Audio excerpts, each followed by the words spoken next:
pa man. Bakit di nga nang gumawa ng kabutihan? Sa diway laging inaasam. Pantay na karapatan ng mga mamamayan. Serbisyo sa makadiyos na paraan. Sa kapakanan ng ating sambayanan. Peter Lucong, Vice Mayor ng ating bayan. Bida sa pagsulong at kaunlaran. Kasama natin siya at masasandalan. Pantay na pagmamahal sa ating bayan. Peter Lucong, Vice Mayor ng ating bayan. Para sa pagkakaisa, kabalikat sa pagtataguyod ng isang bayan na nagkakaisa.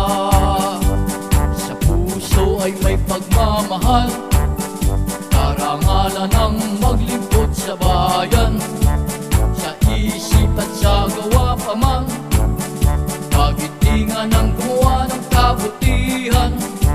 Sa diway laging inaasam. Pantay na karapatan ng mga mamamayan. Serbisyo sa makadiyos na paraan.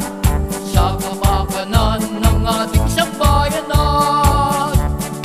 Peter Lucong, Vice Mayor ng ating bayan. Bida sa pagsulong at kaunlaran.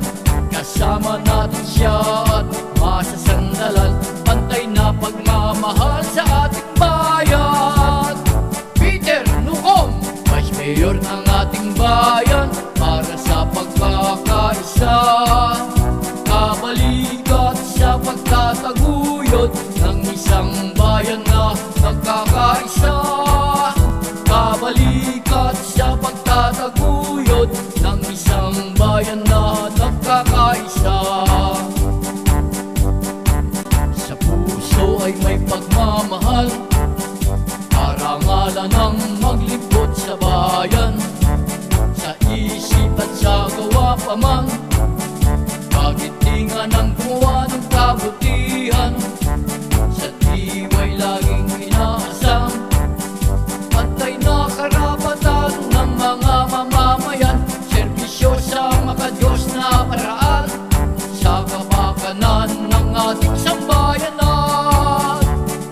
Peter Lucong, Vice Mayor ng ating bayan.